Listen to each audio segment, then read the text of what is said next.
Development. It is Monday, February 10th. We have a quorum. Today we will be hearing Senate File 818 from Senator Fateh, and Senate File 927 from Senator Pappas, and Senate File 670 from Senator Mohamed, and Senate File 591 from me, and we're going to present that jointly with Senator Koran, whose Senate File is also 648.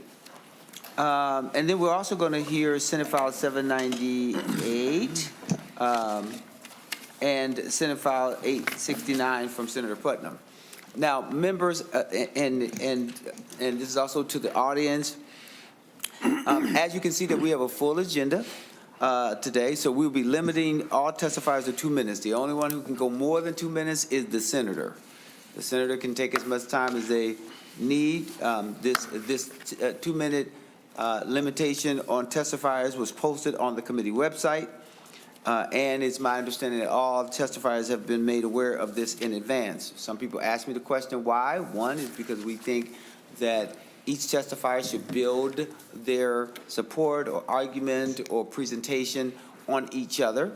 And secondly, we like to make sure that everyone has the same equal amount of time, so no one can say that I have more favoritism towards one testifier or bill than another. So with that being said, we are sincerely excited to have up first Senator Fateh presenting Senate File 818.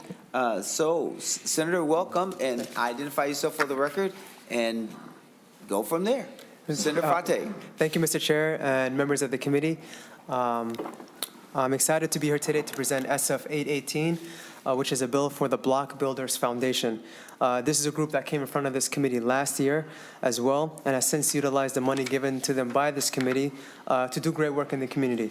Last year, Derek and his team came here to speak about their passion to enhance financial literacy and life skills to better equip our youth for their futures.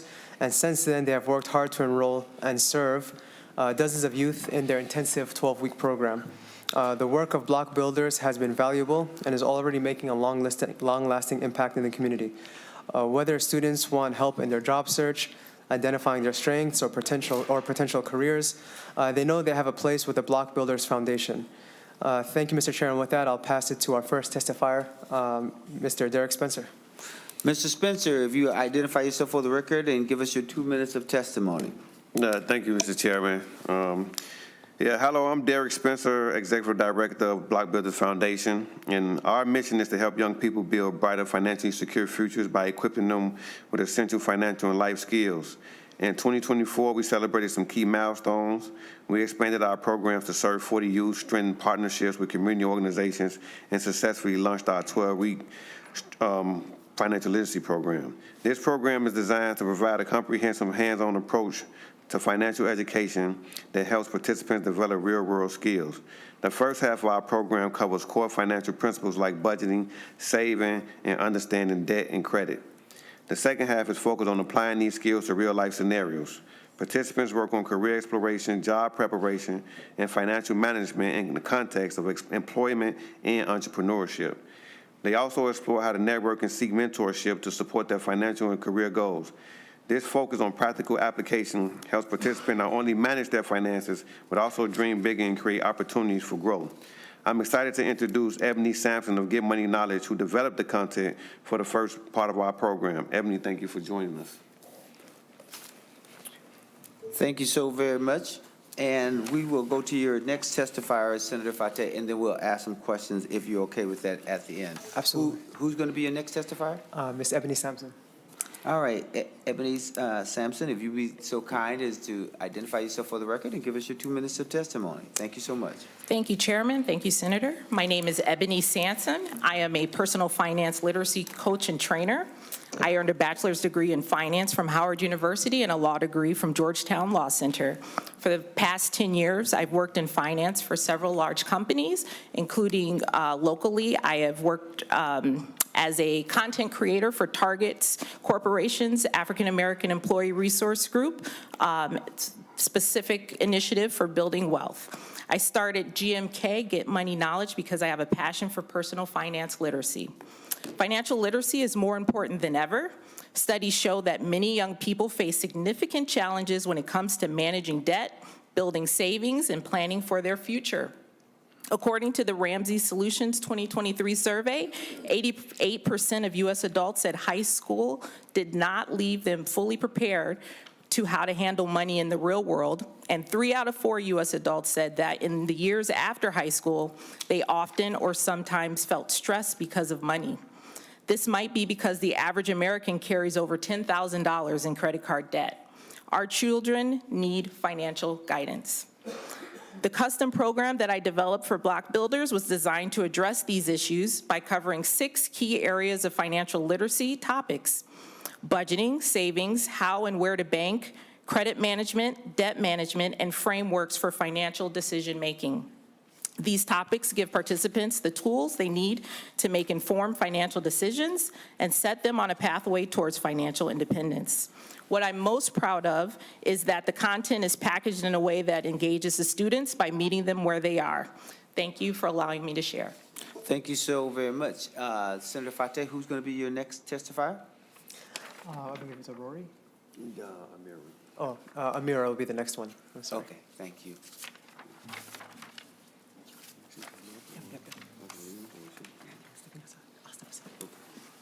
So Mayor Watkins, if you would have a seat, and then if we can get another seat out there for at the table, that'd be great. Identify yourself for the record and give us your 2 minutes of testimony. Thank you and welcome to the committee. Hi, thank you, Chairman. My name is Amira Watkins. I am the head instructor at Block Builders Foundation, and I just wanted to shed some light on the second half of our program. So the second half of our program is spanning weeks 7 through 12, focusing on job training and placement. Participants are introduced to job training process, setting personal and professional goals while learning workplace etiquette, communication, and time management. Week 8 centers on job-specific skills development, offering hands-on training in areas like customer service, retail, and technology, with emphasis on problem-solving, teamwork, and leadership. In week 9, participants build resumes, practice interviews, and learn job search strategies, including using job boards. Week 10 focuses on soft skills, essential for career success, such as communication, adaptability, and conflict resolution, and emotional intelligence, with role-playing scenarios to enhance these skills. During week 11, participants prepare for job placement with final resume reviews, interview prep, and job application submissions, potentially receiving job offers. The program culminates in week 12 with job placement support, including assistance and paperwork completion, followed by the awarding of certificates and celebratory graduation ceremony. This segment of the program has been transformative as we establish partnerships with local youth programs. We are optimistic that the youth will have the opportunity to be placed in employment positions through these collaborations. Thank you so very much. We sincerely appreciate it. And Senator Fateh, are we going to have Rory Purnell also, or is that person not with us today? I believe Rory's here just for technical questions. Okay, thank you so very much. Couple questions I have. Ms. Watkins, you talked about the second half is a 12-week program focusing on job preparation, and then you have a graduation. How many people graduated, and how many people graduated with a job? And if so, what are the what's the hourly rate of those employees? Ms. Watkins. Yeah. So 30 people graduated, so we had about, 40 people graduated, 30 people had about had job placements, and the hourly rate it varied between $14 to $15 an hour. Okay, and then Mr. Spencer, you're the executive director. Last year, you all received let's see, $50,000. Yes. And so my question is two things. One, I was told how many people graduated, how many people went through the program itself, and then what other funding do you receive? And it looks like your request this year is exponentially bigger than what it was last year. So can you answer those questions? Yeah, thank you, Mr. Chairman. So yes, we are here today seeking a bigger amount in funding for the fact that we had limited space in the last facility that we used, and we have more registered participants right now, so we had a demand for participants, and we also had a demand for help to basically give jobs to those to help us train the participants and train the staff. Also, we had a conflict with transportation,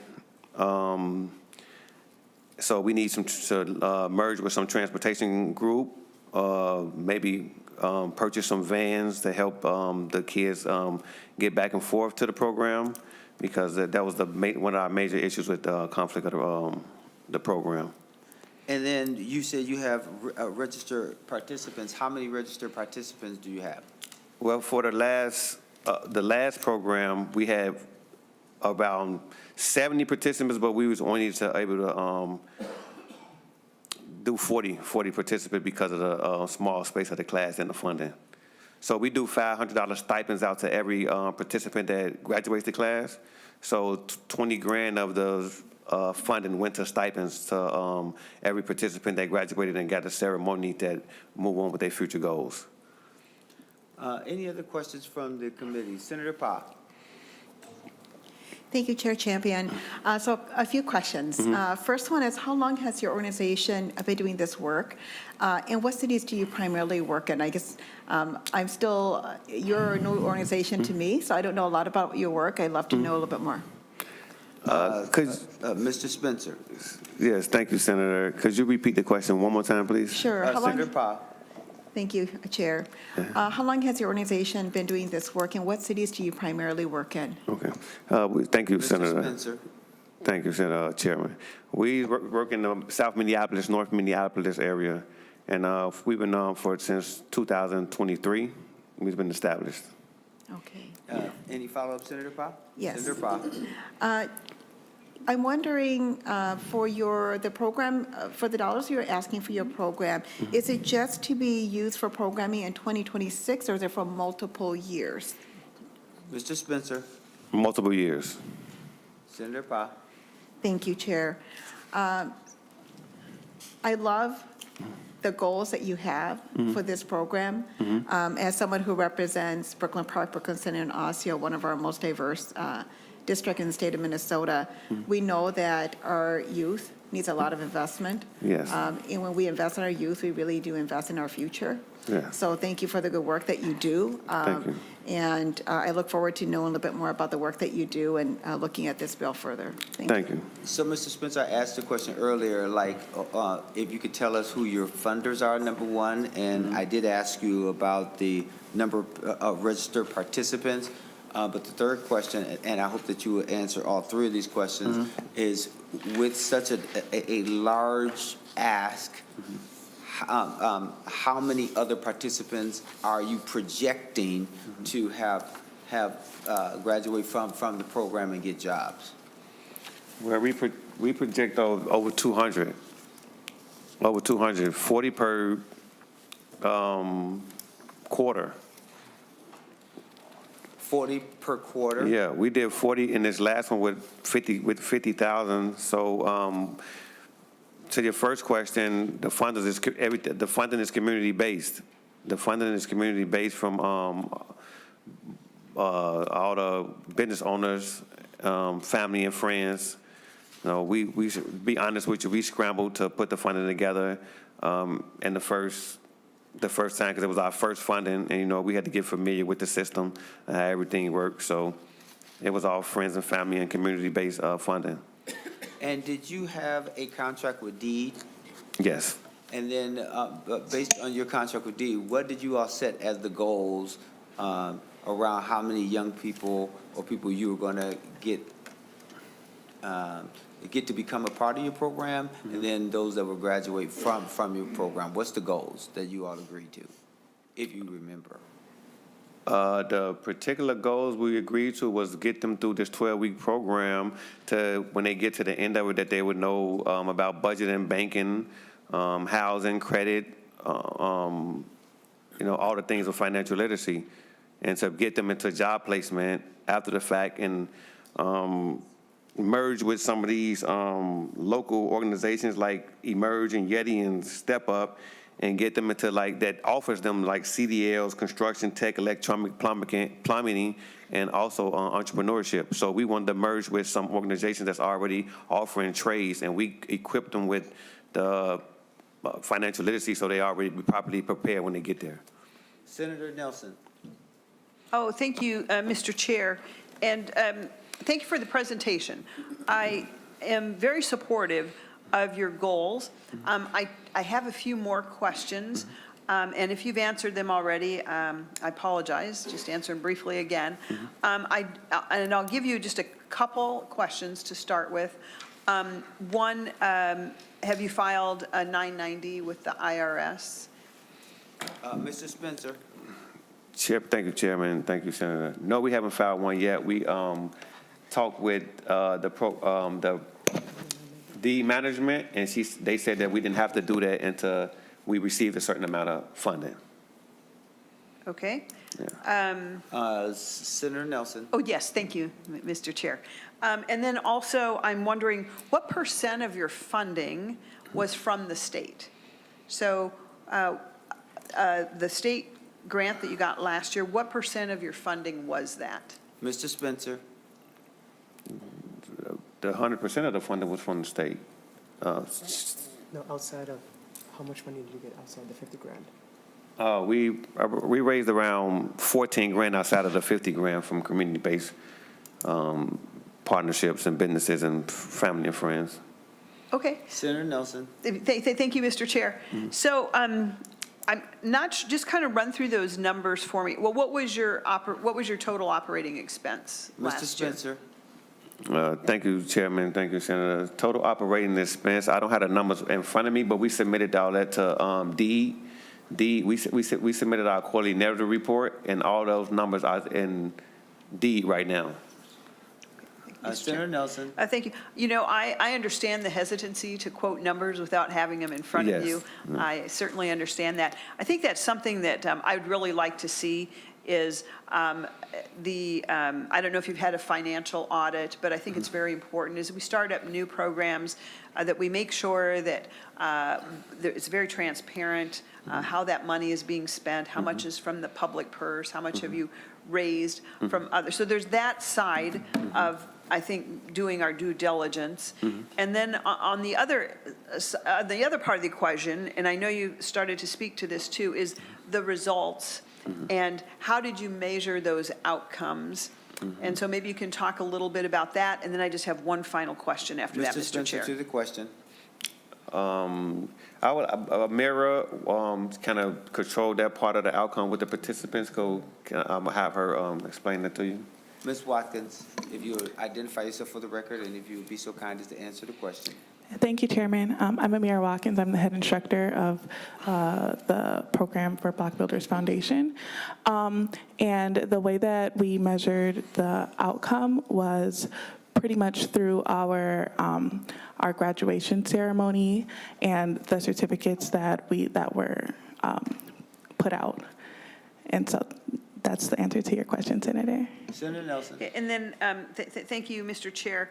And I promised just one more question, and so I'll look forward to as we learn more information. But it'd be good to know, how many certificates you gave out, and for what, and who do you work for? Who do you work with in job placement? I think that's important to know. Who is your connection to work with for job placement? And then kind of also it'd be helpful to get a higher level view about how many participants you worked with. You might have already said that. How many certificates were awarded, and for what areas? So all of that information I think would be really helpful going forward, and I'll rest my questions for somebody else, Senator Mr. Chair. Fateh. Yeah, thank you so much, Mr. Chair, and thank you for those questions. And I tried jotting a note for Derek also, but the 40 figure is for the 12-week intensive course. So it wasn't just 40 for the entire year. It's per 12-week course. So their goal for last time was between maybe 160 to 200 kids. And with the extra funding, they can expand that into greater numbers. So I just wanted to make that clarification, Mr. Chair. And Senator Fateh, so it's a 12-week course, and how many courses do they do a year? Is it 4 courses? Say it again? How many courses a year? Is 4? Is a quarter every quarter? Yes. Yeah, 4. And then are you saying that each of the 4 12-week courses has a total number of 40 participants who graduated? So thank you, Mr. Chair. I think the last quarter, they said they had 40 participants and 30 graduated with the full checklist that they required. Okay. And how many, so the last 12-week course, is that the only one where they had a graduation service, that was, or graduation ceremony? We had, Mr. Chairman, we had 3 graduation ceremonies since the program started. And thank you, Mr. Chair. Senator Fateh. Yeah, thank you, Mr. Chair. And I think they were at capacity for 40 because of the class size also. And they did have a larger wait list for each quarter as well. Okay. Senator Pratt. Well, thank you. Thank you, Mr. Chair. I've gone from, I think, one question to several, thanks to all my colleagues. Senator Pa asked if this was a multi-year or a single-year appropriation. You said multi-year. How many years do you expect this grant to fund your program? Either Senator Fateh or Mr. Spencer. Thank you, Chairman. Thank you, Senator. We expect it to fund it for at least 4 years, 4 to 5 years. Senator Pratt. Thank you, Mr. Chair. You mentioned that you give out $20,000 of the $50,000 grant in stipends. And I thought I heard 20 participants, 40 participants, 30 graduated. What is the stipend for each participant, and how do they earn that? Thank you. Mr. Spencer. Thank you, Chairman. Thank you, Senator. So for every participant that completes the program, follow up with all the homework and all the requirements, we give them $500 at the end of every ceremony to move along with their career path. So $500 is the answer to that. Senator Pratt. Thank you, Mr. Chair. So I guess at 500, that would be 40 participants, but you only had 30 graduate. So I'm a little fuzzy on the math. Say it again, I'm sorry. You said you had 40 participants, but 30 graduation. So if they get the stipend at the end of the graduation, the math seems a little fuzzy to me. No, we have, Mr. Spencer. we have 40 graduates. 40 graduates. 40 graduates, $500 stipends Okay. at 20 grand funded to the stipends. Sorry, I think I misunderstood. I thought he said 40 participants, 30 graduates before. And then, Mr. Chair. Senator Pratt. Thank you, Mr. Chair. And then did you say part of this was going to go towards purchasing vans? Senator Fateh. Can I jump in really quick first? Yes, sir. So a few things. Number one, there was transportation issues. So not necessarily purchasing vans, but they want to contract or work with folks in the community that can help provide transportation. Number two, the $500 stipend, when we spoke about it last time as well, was there's a lot of things that the kids brought up also when it comes to completion of graduation, such as when you have an interview, you need a new suit, right? That's one thing. Getting ready for applying for a job. Just little expenses like that, maybe some bus fare, something like that. So the 500 is just like a jump start so that they can pursue their potential career path. Senator Pratt. Thank you, Mr. Chair and Senator. I wasn't really questioning the rationale for it. I think I just was trying to get the math straight. Oh no, absolutely, absolutely. And then, Mr. Chair, I don't know that a couple of people have asked the question, but I'm not quite sure I've heard the answer. Where else are you getting your funding, and how much of your funding is from the state? Senator Fateh, or any one of you testifiers that you want to answer. Yeah, thank you so much. Last time they got, I think, $50,000, but it was repaid as a revolving loan. Is that Yeah, correct? So yeah. it wasn't just a direct appropriation, it was a revolving loan. And I think they got $14,000 from the community on top of that as well. So 50 out of the 14 came from the community. Can I chime in on that? Oh, Mr. Spencer, I could let Mr. Spencer jump in as well, if the chair was able to recognize. Yeah, thank you, Chair. Thank you, Senator. Yeah, so when we got 50 grant from the state, and when we first linked with the grant management, we wasn't aware that it was a reimbursement grant. So we had to raise community-based funds to fund the program first from community leaders, other organizations that came and helped, loans from a bank, and all things of that nature, and we was reimbursed our funding. And then we raised over 50 grand, but we reimbursed 50 grand back to the state to community-based leaders. So it was a reimbursement grant. Senator Pratt. Thank you, Mr. Chair. And my last question, of the 40 graduates, how many have you placed? Mr. Spencer, or anyone else? Mr. Chair, thank you, Mr. Chairman. Thank you, Senator. I'm gonna let Mary Watkins.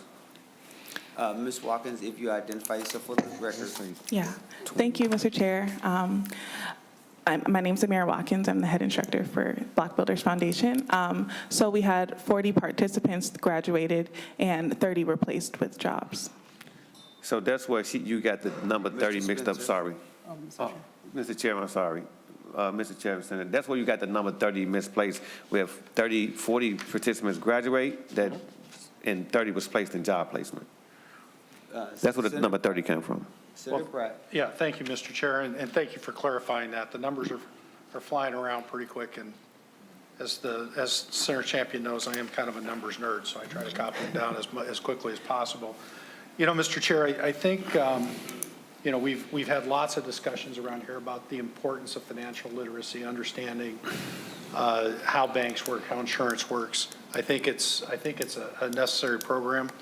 I'm a little concerned with the growth in the request, I think, as you are, and I'm a little concerned that, you know, we're looking at a 4 or 5 year appropriation and maybe trying to scale that. Just a recommendation and trying to match up the appropriation to the biennium or putting some sort of end date here, because my guess, our budget rules, as we just walked through, you know, state that available until spent violates our budget rules, and we have to have some sort of sunset date on the request. So nothing against you guys. I'm just trying to make sure it conforms with the agreements that we've already made with the executive branch in the House as well.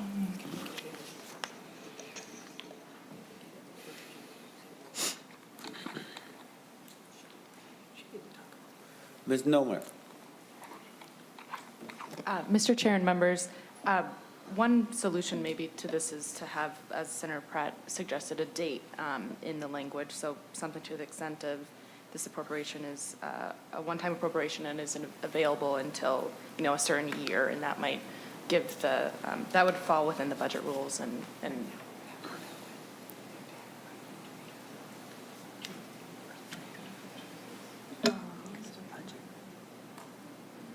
right now, thank you for that.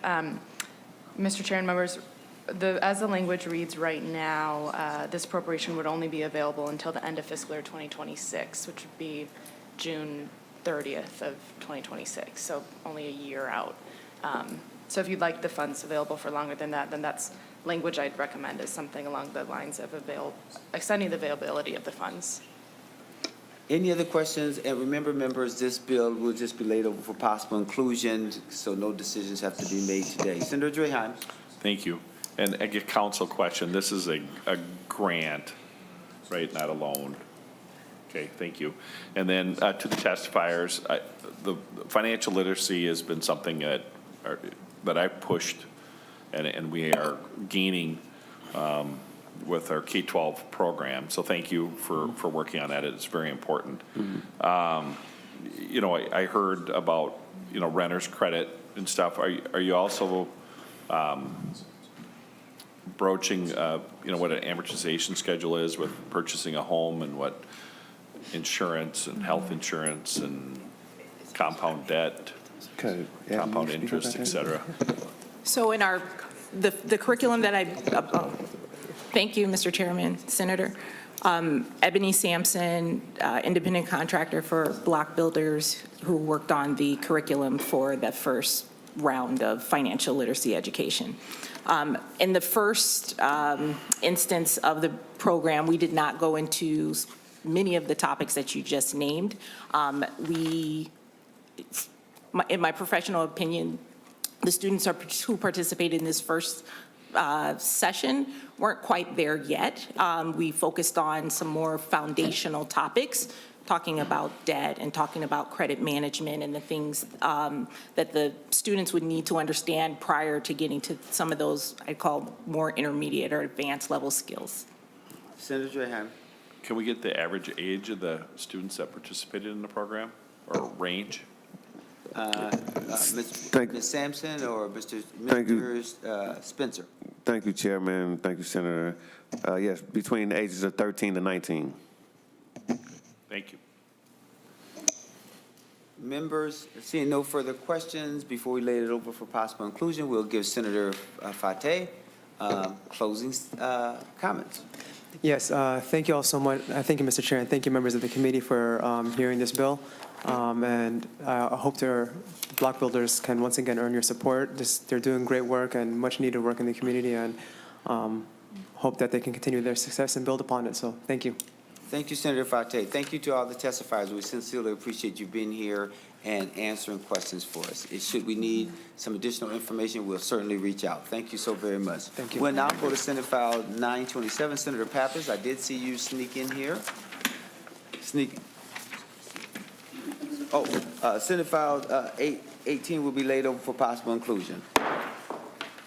So now, Senator Pappas, come on up, and it looks like you have a couple testifiers. Is that true? If they can join you at the table. And Senator Pappas, the floor is yours. Thank you, Excuse me. Thank you, Mr. Chairman and members of the committee. I do have an A1 amendment if you want to take up the amendment first. All right. We do have an A1 amendment. It's a technical amendment.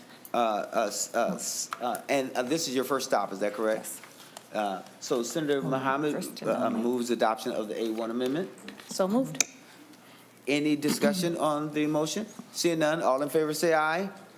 All those opposed say no. The motion prevails. The A1 amendment is adopted. Senator Pappas. Thank you, Mr. Chairman and members. Senate File 927 would appropriate $1.5 million to the Hmong American Partnership to support workforce development and business lending. I have actually worked with HAP for many, many years. Their facilities, some of their facilities are in my district, and I visited them and really have great admiration for the work that they do. They have a proven track record of like 30 years of running results-driven workforce and economic development programs that lead to stable employment and successful businesses, particularly in high-demand fields like nursing and phlebotomy, which I had to practice saying that word. HAP provides business development, lending, and financial services to help entrepreneurs start and expand businesses. And HAP is working on becoming less reliant on taxpayer funds through social enterprise initiatives, generating multiple revenue streams to fund its community services. And those are my brief comments, because I want to be sure we have time for the testifiers. Thank you so very much. Senator Pappas, who would you like to testify first? Do you want to go first? Yeah. Go ahead. Okay. If you identify yourself for the record and give us your 2 minutes of testimony. Thank you. Thank you. Good afternoon, Chair, Champion, and committee members. My name is Mainza Tao, and I am the President and CEO of the Hmong American Partnership. Minnesota's economic future hinges on strategic workforce investments. And while our state's labor force participation rate sits at 67.8%, it does not reflect the higher unemployment and underemployment rates of the communities that we serve at HAP. For example, 65% of Hmong still live at or below 200% of the federal poverty level. nearly 20% of Hmong adults over 25 lack a high school diploma, which directly impacts our workforce readiness and business growth. Direct appropriations to HAP are not just wise, they are truly an economic necessity. Since 1990, 35 years later, we have helped thousands of job seekers and businesses gain the education, training, and resources to thrive. We are the bridge between government and community, ensuring that state investments reach those who need it the most. Since our first direct appropriations, HAP has served nearly 3,000 Minnesotans in workforce programs. Among them, over 630 were enrolled in job training with an impressive 74% completion rate. Additionally, over 250 individuals earned industry-recognized credentials, addressing Minnesota's skills gap. Program graduates see real impact, earning wages averaging $20.25 per hour. Beyond workforce development, HAP fuels entrepreneurship. Since July of 2023, we have supported 850 businesses through technical assistance, workshops, and direct lending, leveraging over $6 million in private funds, grants, and owner investments, creating 47 full-time and 14 part-time jobs. At a time when businesses struggle to find skilled workers and families face rising costs, we cannot afford to underinvest in programs that deliver real results. Your continued investment helps HAP and the community. Thank you so very much.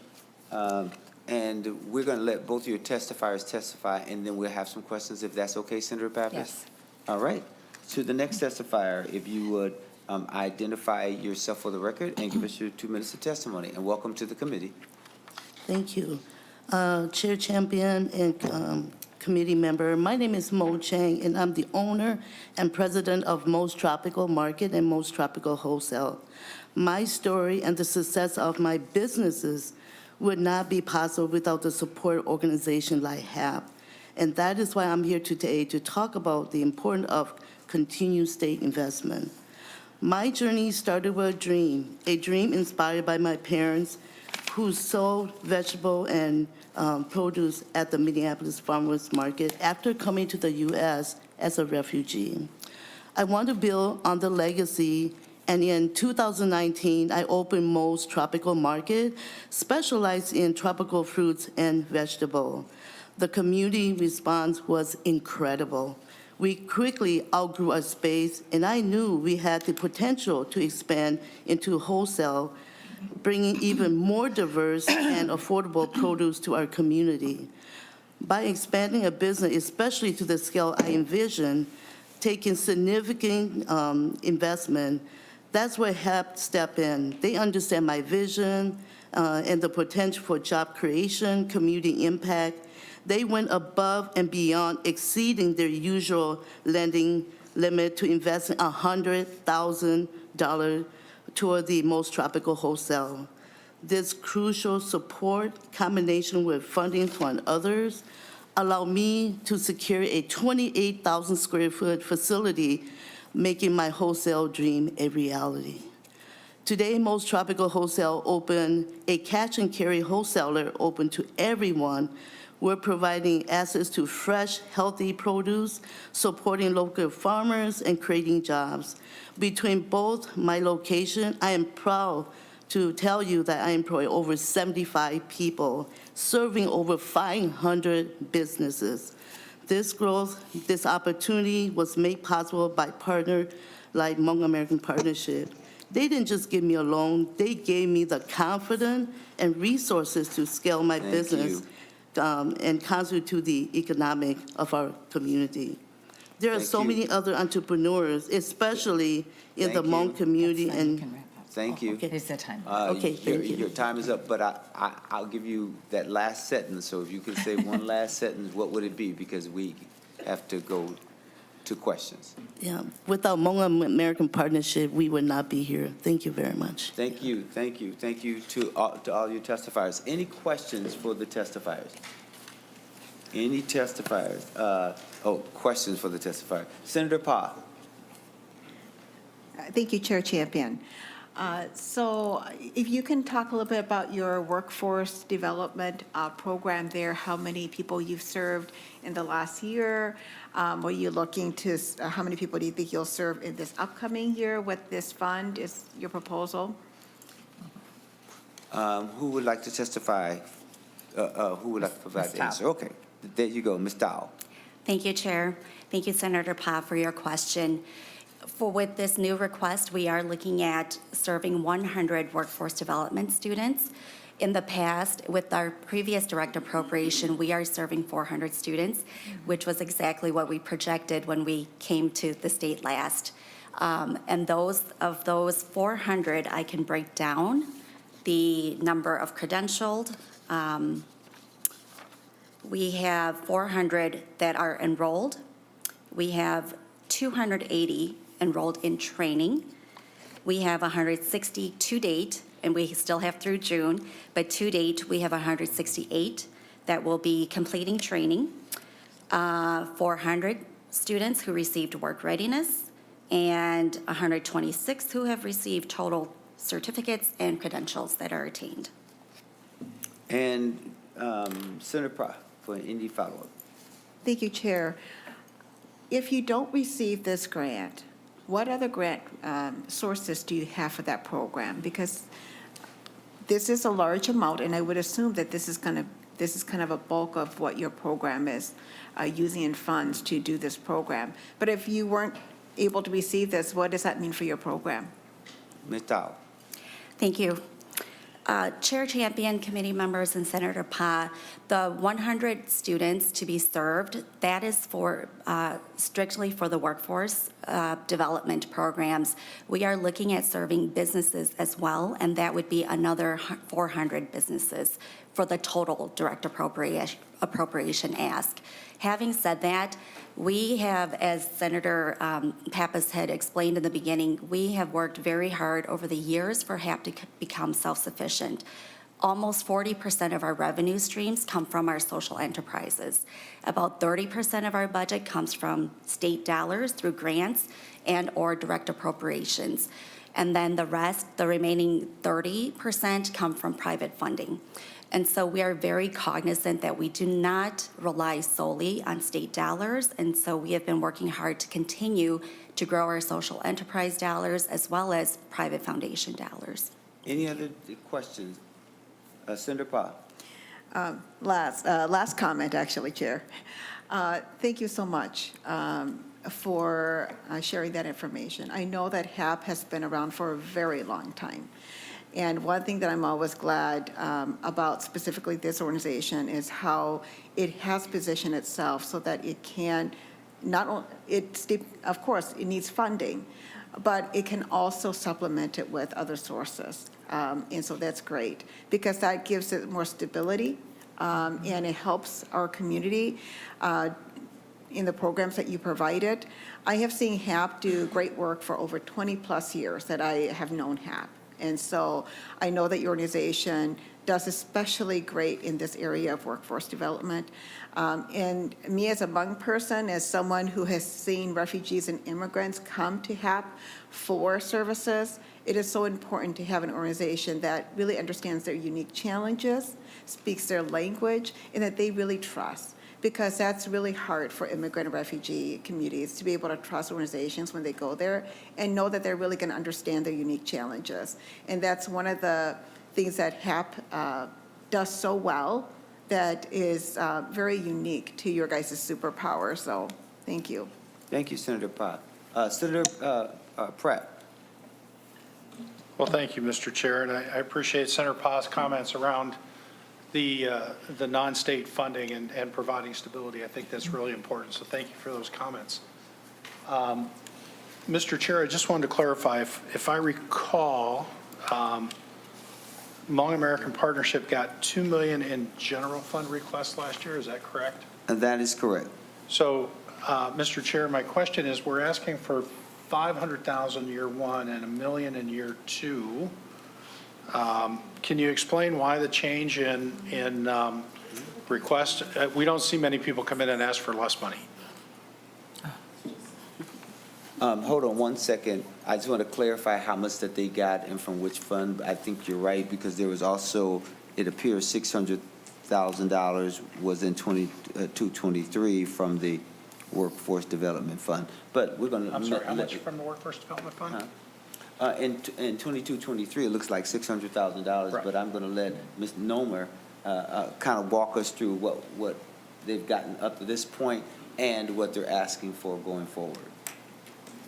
Mr. Chair and members, in fiscal year 22-23, the Hmong American Partnership received $600,000 from the Workforce Development Fund, and then in fiscal year 24-25, $2 million from the general fund, as Senator Pratt was mentioning.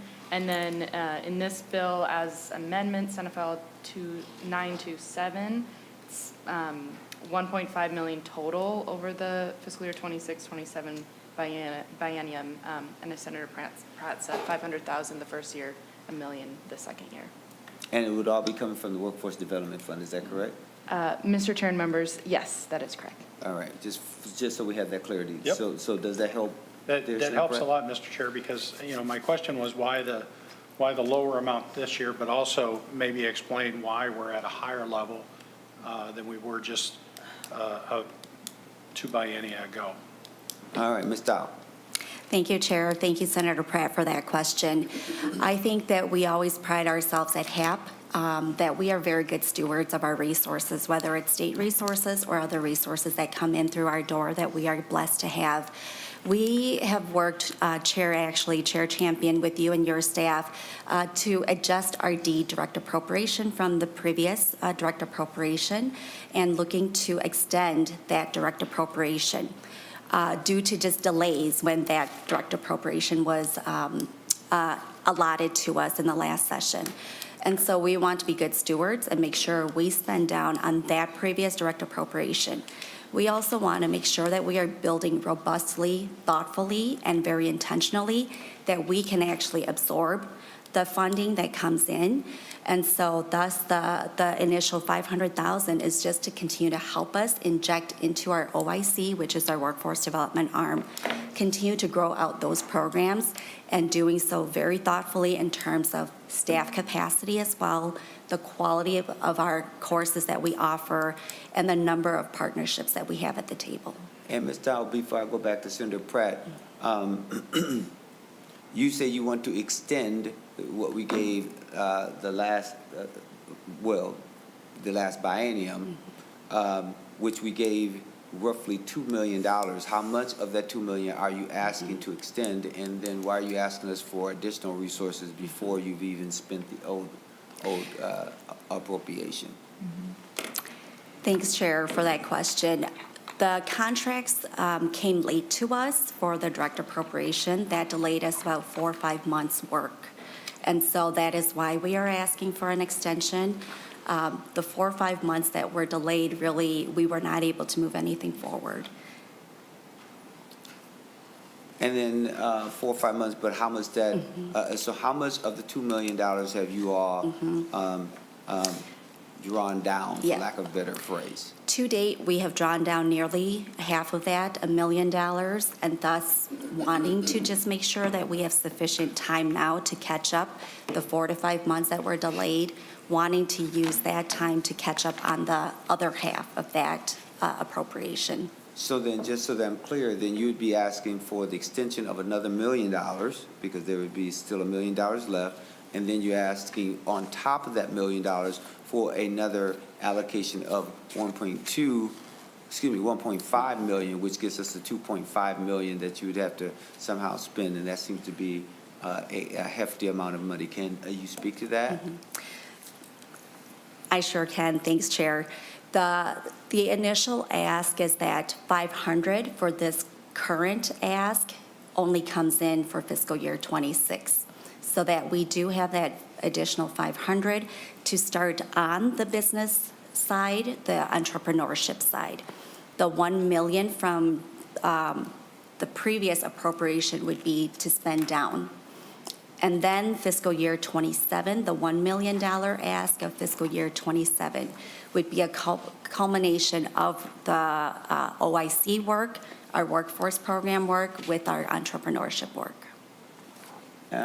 Senator Pratt? Extension. Thank you, Mr. Chair and Ms. Tao. So in the bill, we also have employment services, capacity building, wealth management, and empowerment services, which you didn't list as some of the things that you'd be using the $1 million for. Can you maybe explain what those services are, and are they really needed as part of the workforce development ask? As you know, the workforce development funds come from an addition onto the the unemployment insurance premium, specifically to help people find work and to help dislocated workers find new employment. So I always want to make sure that those funds are used specifically for that purpose. And when we met in my office, you mentioned the lending and financial services aspect of it, but I don't recall us talking about some of the others. So maybe, again, it was employment services, capacity building, wealth management, and empowerment. Ms. Tao? Thank you, Chair. Thank you, Senator Pratt. The empowerment services component are what we call our supportive services to make sure we are wrapping our students around with success. So when students come to us for our workforce development programs, they are coming with other stressors in life, childcare expenses, rent assistance, transportation. So the empowerment services, Senator Pratt, to answer your question, are those wraparound dollars, the supportive services dollars, in which we provide to every student to ensure they will be successful. This also includes clothing stipends if there are specific attire they need to wear for their jobs, for their employment, that we also provide those dollars as well. Follow up, Senator Pratt? Yes, Mr. Chair, then wealth management? Ms. Tao? Thank you. The wealth management piece is on the entrepreneurship side.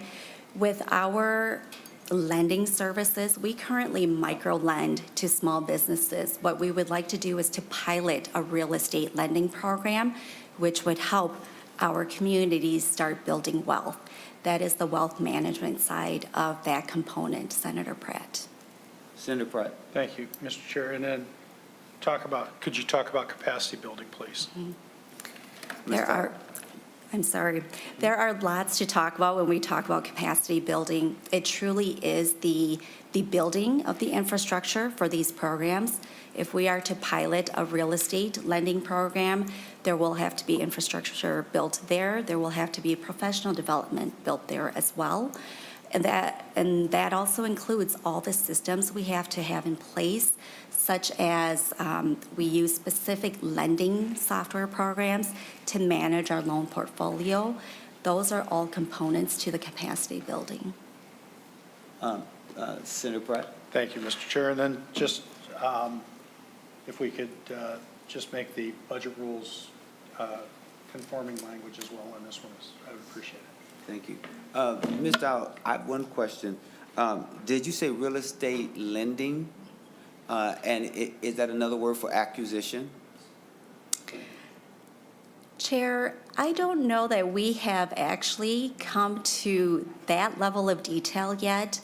I do know that we have an emerging population of developers in our community who do not have access to capital to start developing.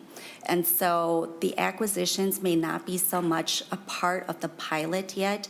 The pilot would likely just consist of the injection of capital to at least start moving a plan forward, and it may be towards acquiring building of facilities as well, but we are still in the midst of putting that program together. I do think that it would be important for us to be really clear what some of these terms mean, because when I hear real estate lending, that would mean to me acquisition. And acquisition brings us into a whole different conversation than what I'm hearing from you. So we'll have some time by which to figure this out in the event that that this bill is included. Senator Pratt? Well, thank you, Mr. Chair. And I think you heard something I did, and I just wanted to clarify. So I thought the wealth management was a training program on real estate lending, and am I starting to hear that this is to make loans to acquire property? And I'm better with loans than I am with grants, Mr. Chair. Ms. Dow. Those would be two components. The wealth building is the part of the capacity building for the businesses that we work with. So the education workshops that we would provide them, the lending itself would be direct lending for real estate. So two very different components to really merge together to set our entrepreneurs up for success. The education, programming piece of it, and then the direct lending piece of it.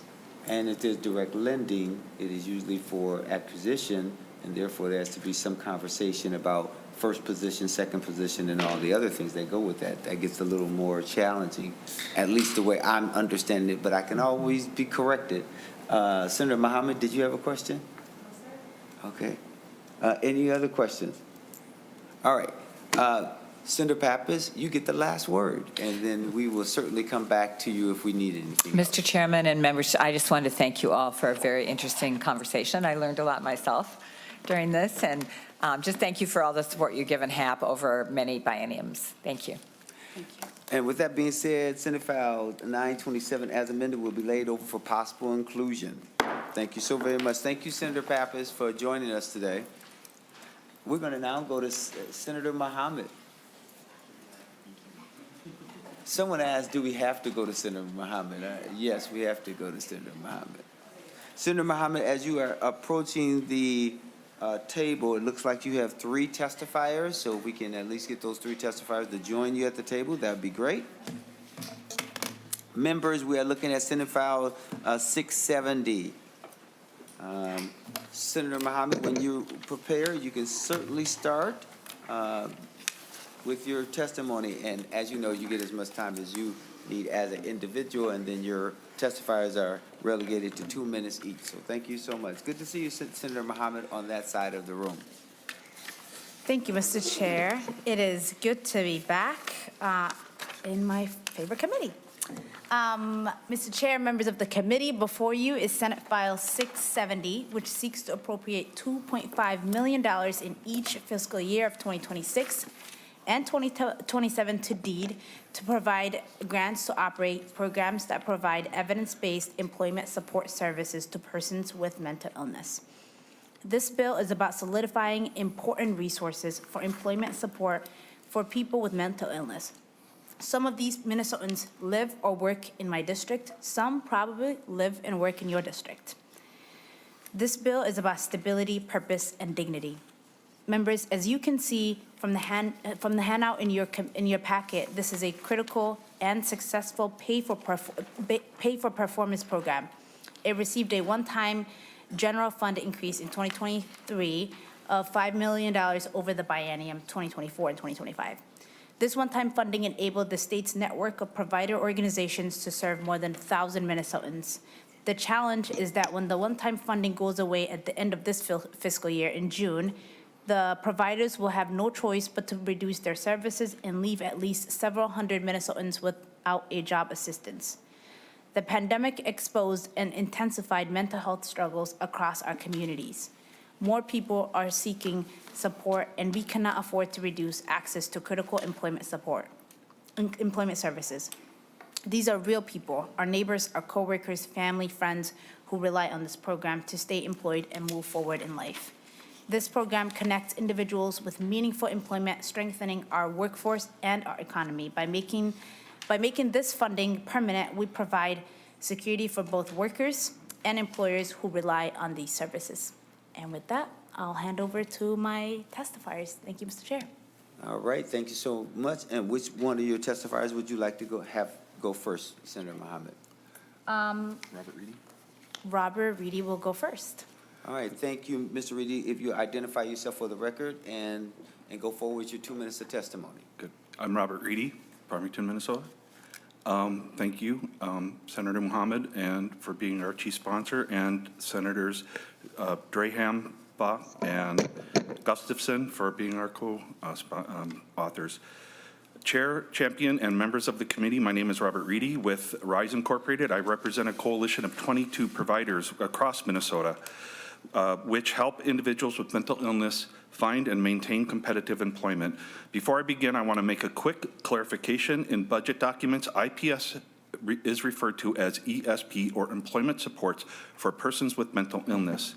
IPS, or Individual Placement and Support, is the most effective model for helping people with mental illness achieve competitive employment. In Minnesota, IPS has a placement rate of 61%, higher than the national average of 55%, and more than twice the success rate of other vocational programs, which is only 25%.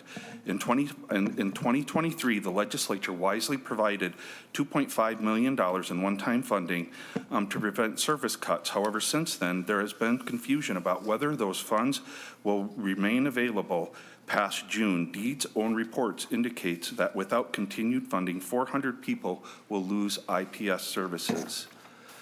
Some funds remain unspent because providers are restricted from expending services beyond their current programs. While we were permitted to adjust stagnant budgets and invest in infrastructure, expanding IPS into new communities and partners was prohibited. The demand for IPS far exceeds the funding available, but rigid restrictions prevented full utilization of the funds. IPS providers have been told that an increase to the base of at least $1.95 million per year is necessary to maintain the current services or service capacity. We are asking the legislature to increase IPS-based funding by $2.5 million annually. Without this increase, we will not only fail to increase or fail to expand IPS, but we will also see reductions in services for those already being supported. Thank you. So, Mr. Reedy, I'm glad that you clarified that, because I heard earlier that you were saying one time, and what you all are asking for, as it sits right now, is for a 100% increase in what you guys are currently getting. Because right now, you all are getting over a biennium over $5 million, 5.1 million, and now you're asking for another 5 million on top of that. Correct. If my memory serves me, yeah, 5 million. So to be roughly another 10 million. So that's what I understand. Is that correct, Ms. Norman?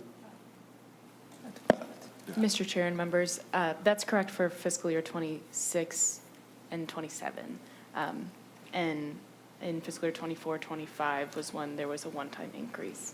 And I'll actually also mention, Mr. Chair, if you don't mind, that in last session 2024 in Chapter 120, the bill extended the availability of fiscal year 2025 funds until June 30th, 2027. So with that being said, we have time in order to clarify these things, but the ask is pretty enormous. Excuse me, Mr. Chair. Mr. Reedy. I think there's a little confusion in that. I think so too. Yeah, our understanding is that we're asking for 2.5 million to be added to the base, and that would be an additional to the base, but that wouldn't add to $10 million. That would just add to the $5 million. So let's just make sure that we are saying the same thing. Currently, you all are getting 2.5 million each year, correct?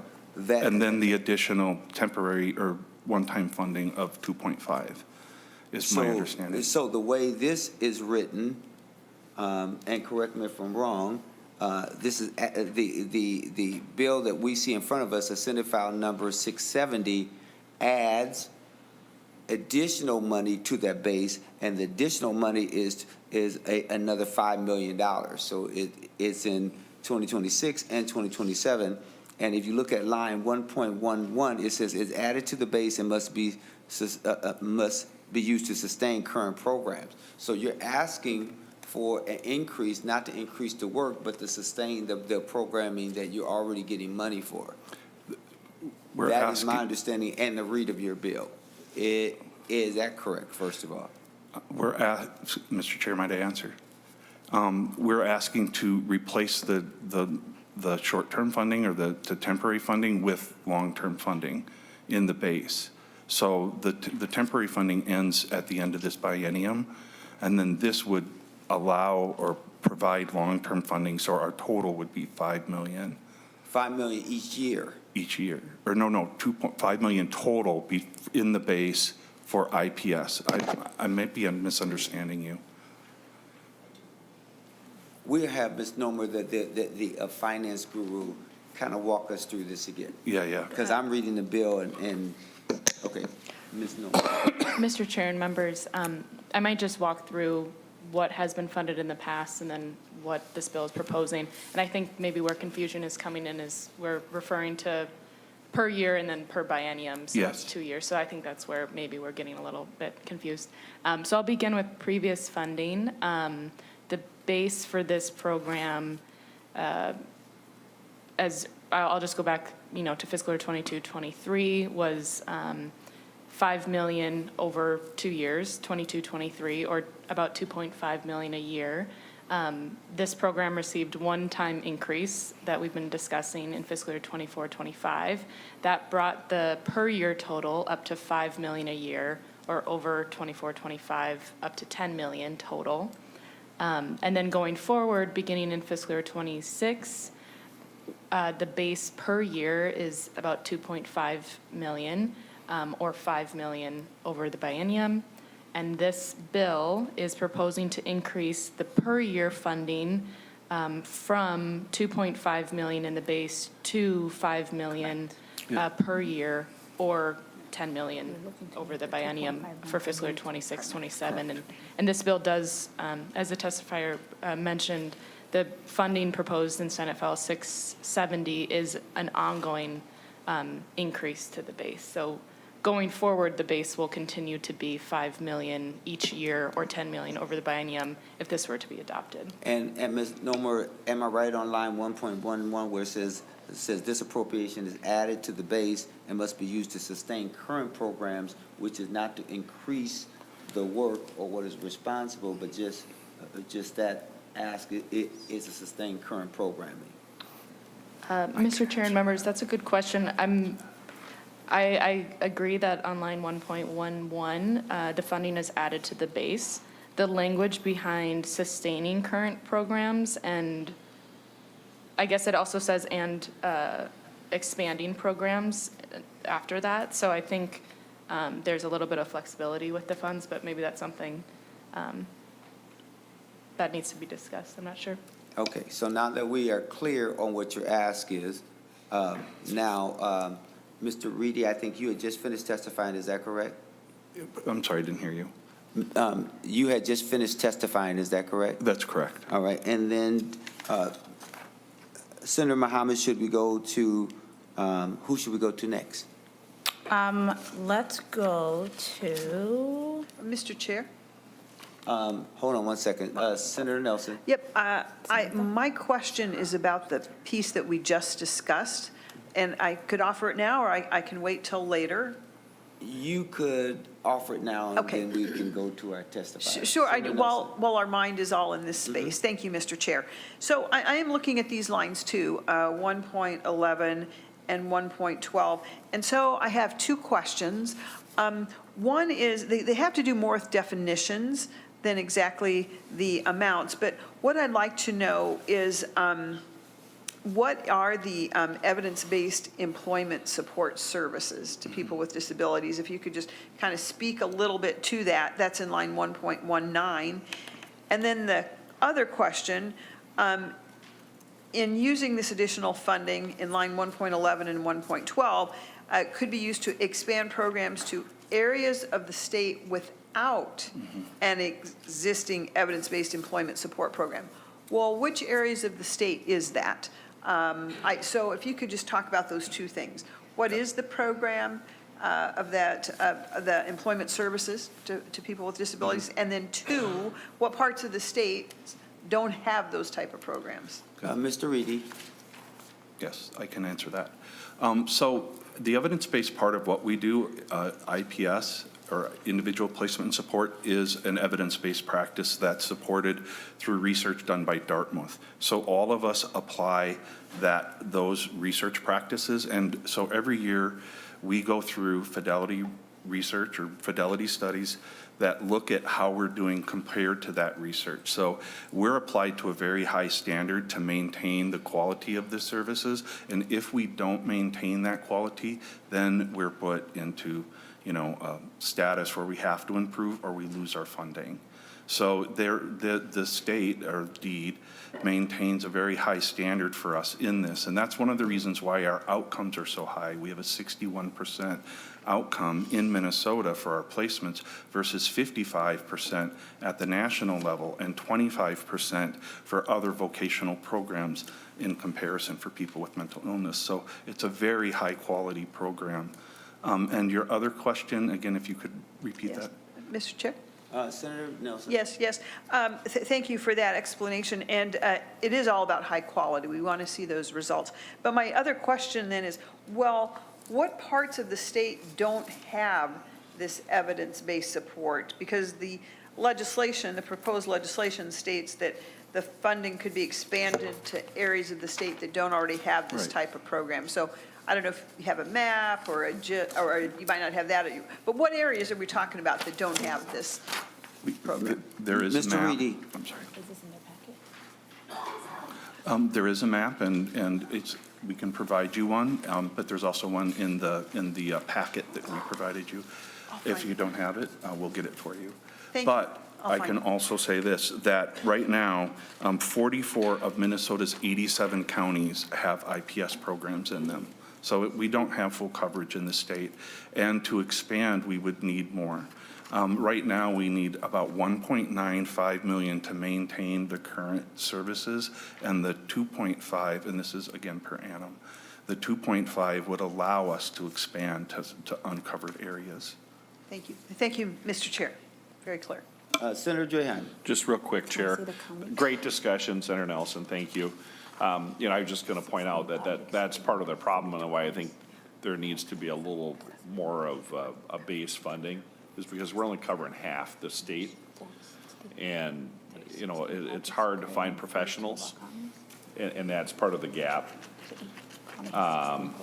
We don't have people out there with the ability or the time or the resources to help fill in that other 80 or 43 counties across the state. So I'm a co-author on this, so thank you, Senator Mohamed, for bringing this forward. When you look at our workforce, we've done a lot to try to get everybody into participating in the workforce. And I think this is a program that really helps people that are very capable of being a productive member of society. And, they're just need a little guidance. And, to me, this is a higher priority for me than some of the other things we fund. Because I think this is a game changer for a lot of people. It'll help build confidence to get them out in society a little more. And working, I think, helps a lot of people get out of their little cocoon, if you will. So I hope, as the chair works through the struggles he's going to have trying to find a budget target, to find some more funding for this, but it is quite a sticky situation when we just don't have the numbers out there to serve everybody across all 87 counties, because all 87 counties are equal, and the people in those counties are just as important as other counties. So, thank you. And Senator Drahan, are you suggesting that the increase in the base would serve the other 87 counties? Because if they say that they're in 44 counties, I can't see it going into another 40 counties. Chair, that's 43 in order to be exact. That is a great question. I think part of that, you'd have to look at the demographers' data on population and workforce numbers. Mm-hmm. And, every county is different. just the 7 counties that I have, every one of them's different. So, I think, very good question, and something we should probably dig into a little more, but I don't think we can't treat every county the same. So, your counties up here in the metro are a lot denser and need more help than some of my counties that are very sparsely populated. Senator Mohamed, were you going to say something? No, I was just going to say, I don't think this is published, but there's currently 16 projects that are served in 42 counties, to be specific. Yeah, what, I'm sorry? 16 projects in 42 counties. Okay. All right. Let's now go to, let's go to the testifier, and then we can ask some additional questions, because I have some additional questions. Let's go to, who do you want to go to next, Senator Mohamed? Mr. Chair, we'll have Sarah go next. All right.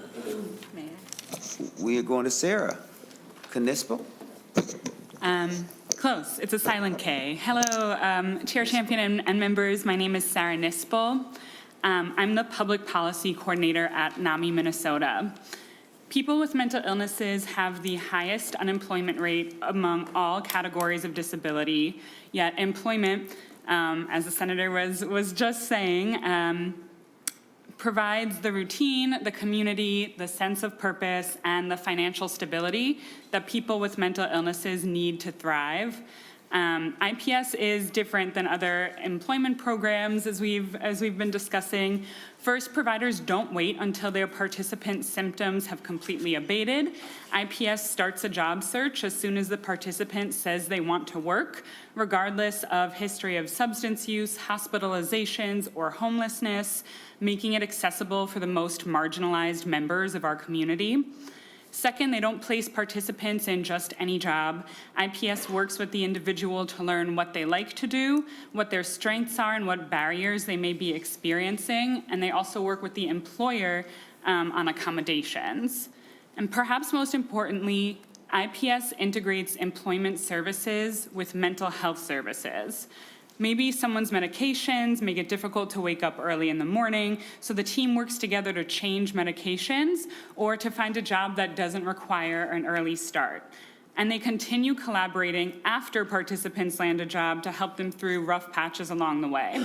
So because of this approach, IPS participants report 33% fewer days until their first job and 4 times as many weeks worked.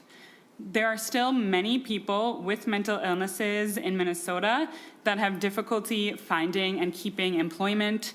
IPS helps, but only 48% of Minnesota counties have any access to IPS services at all. So with your support, we can help more Minnesotans. Thank you so very much for that. We will now go to Samantha Matthey. Is that how I pronounce your last name? Yes, you pronounced it correctly. Please say your name for the record and give us your 2 minutes of testimony. Samantha Manthe, Chair Champion and members of the committee. My name is Sam Manthe. I've lived in Minnesota most of my life. I've left a few times, but each time I returned, it was in a worse place physically, mentally, and financially. The last time I came back, I was unable to motivate myself to even search for jobs, much less land one. I worked with my counselor at Hennepin County Medical Center to get referred to RISE for job coaching supports, and I started working with the Individual Placement and Support Program. My job coach helped me refurbish my resume, practice interviews, and dress professionally with the few clothes I had. In a few short months, I landed a job that I love. I work nights, which works well for my sleeping preferences, and I work weekends, which frees up my weekdays to tend to my physical and mental health. Last year, I had the opportunity to share my story with the House Committee, and today I am excited to provide some updates on my progress.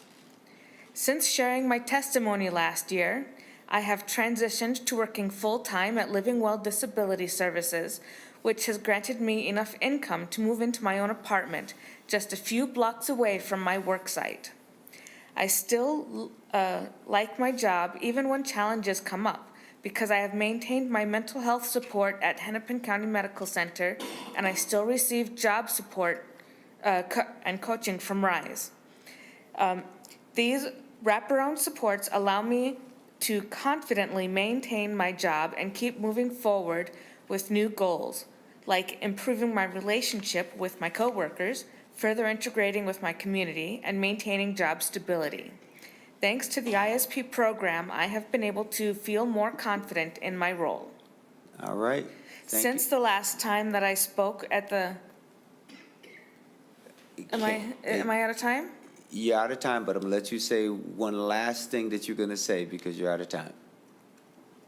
Oh, But go ahead, were you gonna say one last line or sentence? okay. Please continue to fund individual placement and support and other such services for people just like me who need the extra help to continue to rise. Thank you for that testimony. We got it all in. Thank you so very much. Okay, any other questions before I go to, there's one other person from the public who has to testify. Mariam, you want to come up? Egal? Yeah, thank you, Chair and Committee. So if someone can let her sit down just for 1 quick second so we can hear what she has to say. And Madam, if you introduce yourself for the record and know that you can take no more than 2 minutes, okay? Yes, thank Here we you, go. Chair and Committee. I'm Mariam Gal, and I'm here to support mental health. I don't have the statistics in front of me, but mental health and trauma, let's not forget trauma, is taking over. It's more than an epidemic. It seems like all of us Americans, the majority of us are suffering of mental health. And because of that, particularly, it affects minorities and refugees and newcomers, because mental health is taboo. We don't even know mental health. If you say you are depressed to my mom or to my family, they will say, depressed? What do you mean? You couldn't find something to do? Or seek to spirituality and Allah? What are you talking about? You are acting like you are Americanized. So that there is that component, and that exposes a lot of us to having mental health is opaque. You cannot look at someone and say they are mentally healthy most of the time. So what I am recommending, and RISE, I used to work for the Department of Human Services Innovation Grants Program, which I retired. And RISE, they have done exceptional job with the IPS program, helping people, working with them, coaching them, giving them, uplifting them, motivating them to be viable citizens that can live, life to their full potential. I support this program. It will be cost-effective at the end. If we treat our people and they get jobs, we will not have these monies to do IPS and stuff like that. So thank you very much. Thank you, sir. Yeah, thank you so very much. Senator Mohamed, any final words before we lay this bill over for possible inclusion? Senator Pratt. Thank you, Mr. Chair. And before we lay it over, I just wanted to kind of follow up on the line of questioning that you started. So in 22-23, we put 1.5 million into the base. In 24-25, there was a nearly 100% increase through the Workforce Development Fund. And now in 26-27, we're looking to put that increase into the base. If I've got that correct, I've got a couple of questions. What was the previous increase used for? And will any of this increase then be able to be used for expansion of services outside of what's already being done? Who would like to answer that? Mr. Chair, Senator Mohamed? if you don't mind, maybe I have a clarifying question for Ms. Grin. Was it from the Workforce Development Fund or was it from the general fund? Ms. Norman. Mr. Chair, Senator Mohamed, the previous funding as of fiscal year 2022, 2023 has all been from the general fund. Yeah. Okay. Including the increase? Mr. Chair, Senator Pratt, I believe so, yes. Okay. The increase was also from the general fund. Okay, so I guess that sort of answers part of the question. My mistake. That's why I'm clarifying. Cool, that's helpful. So then I'll let Robert sort of go into the details. So from my understanding and what we've been told, we need 1.95 million to maintain per year to maintain the status quo. And the extra, over that amount would go towards expansion. That's what we'd like to see. We want to see more people served. So in terms of how the money was used prior to that, I don't have, I don't work for the deed or for VR rehab services, so I don't have access to how they've allocated those funds. I manage our programs within RISE, and I work with the other partners, but in terms of how the department itself kind of distributes those funds, I don't have as much access to that distribution, so I can't answer those specifically, so I apologize. And Senator Pratt, we have and I'm gonna need the committee for a little longer today, just so we can make sure that we get through the other bills, and we'll try to be as fast as possible. Senator Pratt. Well, thank you, Mr. Chair. So given that, what I think I hear is we had allocated $5.1 billion over a biennium. We need an additional 1.9 billion, or what is that, 3.8 billion just to maintain Are you saying services. billion or million? Or million, I'm sorry. Okay. Yeah, I heard you keep saying billion. I was like, wait a minute. We'll take that for the program. So we're actually talking, roughly $8.9 million a year just to maintain services, which would leave about 800,000 in expansion.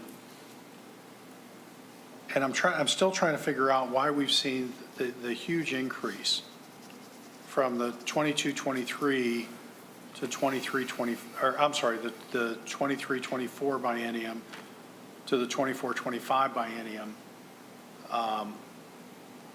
because it doesn't appear that much of that went to expanding services.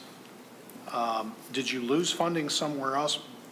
What am I missing here? Right. Mr. Reedy. Thank you, Mr. Chair.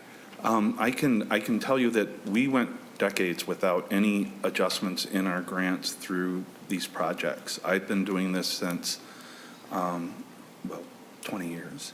And so when they finally were able to give us even a temporary increase in our grant amounts, we were able to start adjusting our pay for our staff, start adjusting some of the costs that we had incurred for over many, many years of very, very stagnant funding. And it's very unfortunate, but I've been struggling just staffing my programs at the rates that we pay. I've lost people to convenience stores because we're competing with them now, and it's been a struggle. So if I can suggest, Senator Pratt, that perhaps they can do some work to sort of help us understand that, because it doesn't sound like they've expanded services. It sounds like they've maintained services and asking for more money each and every year, and now they're asking for that increase to be put in the base without really expanding a return on our investment. So I want to give them the benefit of doubt so that they can sort of work that out, because that sounds to me like in a year when I'm going to have to cut some things for someone to come and ask me for more money in order to just maintain what they're already doing, it just becomes a little more challenging.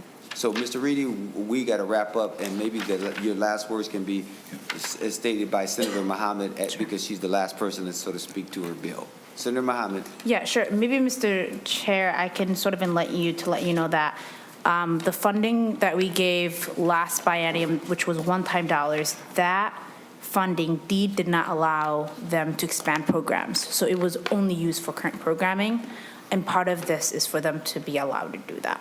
So, Senator Mohamed, we'll certainly talk to Deed. So that's two things that's been put on my list today that I'm going to have to talk to Deed about to find out what is going on and what information is being shared, okay? Thank you so much for that. And ladies and gentlemen, without anything else, we're going to lay Senate File 670 on the table for possible inclusion.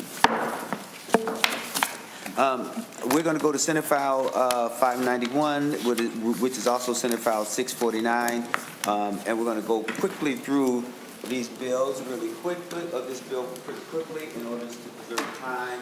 Senator Mohamed, you want to take the bill? I can. Just grab the gavel.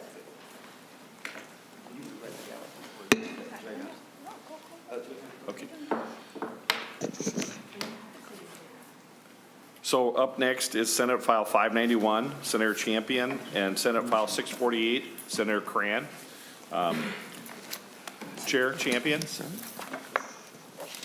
please begin when you're ready. I'm ready. Thank you so much, Senator Chair. These are my opening statements for Senate File 591, and then I'm going to turn it over to Senator Koran, who's going to give some comments as well. Members, we all know the important. We all know the important role of parents in the lives of children, and too many children are growing up without the financial and emotional support of a positive, involved father. And kids raised in households without a father are 5 times more likely to experience poverty than children in 2-parent households.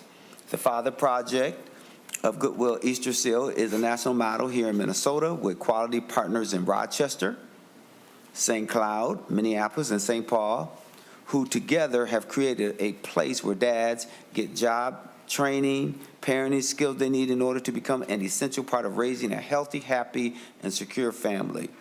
Increases in wages, child support payments, and parenting skills are just some of the program's economic impact on families and communities. Conservative estimates from Wilder Research show a 3-to-1 return on investment. Most importantly, the project brings families together, putting children first. So all that is to say, for an example, kids benefit, families benefit, neighborhoods benefit, communities benefit, and by proxy, the state benefits. So my bill, and the one that is authored by Senator Koran, builds on this established and successful model of supporting dads and their kids across the state of Minnesota, and I'm glad to have this bipartisan show of support for this important program. I'll now turn it over for some brief comments from Senator Koran. Senator Koran. Thank you, Mr. Chair, and thank you, Mr. Chair and Mr. Chair. Yeah, Senator Champion explained, kind of the nuts and bolts of the benefits of the program. I've been blessed to have the opportunity since I arrived in 2017 to be a part of and or help carry this bill, even though we haven't always been successful. But going out and viewing this facility and understand that there's only one organization that supports men in reintegration with their children and making sure to support them in every facet of their role in reintegration and playing a healthy, active role. But it's also it goes well beyond it. When you sit down and you see how they operate in the mentorship and the understanding of the model, that they're willing to put forth as much energy as any person is in themselves, and they become mentors themselves and leaders not only in that organization but the community, helping their children and families, and we know it's the most important thing. But to understand, when I think Senator Champion mentioned there's currently 4 active sites, we have a massive need all throughout the state of Minnesota for the very same services, and so I'm proud to support it with Bobby Joe, both being, I recognize as I'm a city boy here, born and raised right here in St. Paul. Bobby's the North Minneapolis guy. It means a lot to support fathers. We don't see these organizations all around the state, and I don't know of another one that supports, and so that's why I'm here to throw all my support behind them. And if we could, at some point in the future, I would like to move out of, instead of begging every 2 years for some money to keep this vital program going, I do think we have to consider putting it into the base budget and funding it in addition to then working to expand and how do we serve throughout the entire state of Minnesota. So thank you, Mr. Chair. I support the program. With that, the testifiers today will be Andrew Freeberg and Jason Tucker. Who's going first? Go ahead. Identify yourself for the record. Good afternoon, Mr. Chair and committee members. My name is Andrew Freeberg. I'm the Director of Family Stability Services at Goodwill Easter Seals, Minnesota. I have led the Father Project side by side with numerous partners since 2001. What began as a small program in North Minneapolis has evolved into a nationally recognized program, a powerful intervention to ensure that Minnesota dads have every opportunity to support and nurture their children. Thank you to Senator Champion and Senator Koran for your leadership and support for fathers and families. For over 100 years, Goodwill Easter Seals has provided workforce programs to eliminate barriers to work and independence. Our Father Project serves dads through a powerful combination of employment and parenting services. We integrate job coaching and placement, parenting classes, child support management, and wraparound services. We have shared our proven model with partners Family Service Rochester in Olmsted County, Goodwill Easter Seals in St. Cloud, and other locations. Most fathers want to be involved with their children, but many need to develop tools and a support system to be successful. We help dads get jobs, train for better jobs, and move into careers as they become positive, productive workers and parents. We serve primarily low-income, non-custodial dads facing multiple barriers to economic stability. Dads engage voluntarily for the sake of their children. As you see in the overview, we serve a broad mix of dads, and our outcomes are strong. With continued funding, we project that in the upcoming biennium, we will enroll 450 dads across the state, place 250 dads in new or better jobs, and engage more than 400 dads in parenting classes. We are grateful for the legislative funding we received in the current biennium. Your investment has helped strengthen the Father Project across Minnesota. We urge you to prioritize resources for the Father Project. There are few, if any, similar programs in the state. Given the current budget situation, we know this is not an easy ask, but it is crucial to maintain level funding. Thank you. Thank you. Next testifier, please state your name for the record. Good afternoon. I'm Jason Tucker, and it's an honor to be here today to speak on behalf of the Father Project. I'm proud of the progress that I've made due to the people, resources, and support I received from the Father Project. I share my story today on behalf of the many fathers out there who may need some of the same support to step up and be there for their children. To share a little bit about me, I enrolled in the Father Project in March of 2023. I was facing many challenges in my life at that time, including homelessness, lack of transportation, unemployment, chemical dependence, and criminal justice involvement. After enrolling in the Father Project with the team's full support, I accomplished the following. I attended 77 parenting groups. I earned my state of Minnesota boiler operator's license. I maintained full-time employment since December 2023. Maintained total compliance with my probation, maintained my sobriety, and obtained my own apartment and vehicle in December of 2023. Father Project parenting classes helped me work on my parenting and communication skills as I continue to build healthy relationships with my children. For example, I recently traveled to Greensboro, North Carolina to witness and celebrate my son's graduation from firefighter training. He's now employed as a full-time firefighter for the Raleigh-Durham Fire Department. As I sit before you today, I'm employed full-time as a maintenance engineer with Hennepin County. I advanced into this position in June of 2024. Thank you for allowing me this time to share my journey and progress. I promise you that my progress will continue. I urge you to continue to support the Father Project so that more and more dads across Minnesota can follow my footsteps. Thank you. Thank you, Mr. Tucker, and thank your son for being a firefighter, and we need more of them. He could maybe move to Minnesota. We could use them, especially in outstate Minnesota, so. Thank you. Thank you. Chair Champion, do we have, I think, one more on my list? Do we have one more? Bo, I'm going to butcher your last name, so I think I'll let you state your name for the record, and you have 2 minutes. Thank you, Chair. Thank you, committee. I'm used to that butchering of my last name. My name is Bo Jaroge. I'm a father engagement coordinator for Father Project in the Olmsted and Dodge counties through Family Service Rochester. But I came through the program as a participant. So I moved to Rochester in 2020. I was divorced a year later. And I seriously considered moving back to my hometown in Las Vegas to parent my children from 1,600 miles away. But through Father Project, they connected me with the community resources to stay and be a present father. And so my family is going to benefit from that from generations. But now I get to extend those supports to others. So one example of a dad who has gone through our program currently, he's not able to be here today. His name is Sam Cook. He came to us. He was homeless. He was working part-time, and he and his co-parent were struggling to work out their legal custody issues. And his time looking for work and working, they were spread too thin to make significant changes on his own. But by working with us, he secured a second part-time job. He got some housing with a roommate. He started working on budgeting for a single-family home. And he and his co-parent actually started meeting with us instead of spending money on lawyers and mediators to start working out their custody issues. And just as he was making all that progress, he was actually terminated from one of his jobs due to a background check. And instead of helping him look for additional part-time work, we looked back at his resume. We helped him revisit his hesitation around going back into the medical assistance field. We helped him be able to speak to the skills that he had acquired during his time away from the field. And so I'm happy to say that today he's a medical assistant again. He earns more. He has more consistent hours. He has employer subsidized health benefits. He spends more quality time with his children, and he models healthier communication with his co-parent in front of his kids. So his family, mine, and the many others that we work with, we thank you for your continued advocacy. And we talk a lot about like how it takes a village, but we want to make the actions tangible. So thank you for investing us and helping us get to work. Thank you very much. And I have one other person on the list that would, Miriam, did you want to come back up and? I've been here since 8 o'clock. Yes. Please state your name for the Family record. And you have Unity. 2 minutes, thanks. Yeah, family State unity. your name. Oh, I'm so sorry. Hello, first of all. Thank you, Chair.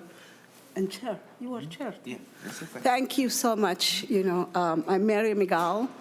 I'm just a community advocate, and family unity is pivotal, very important. You have to have both parents to raise kids.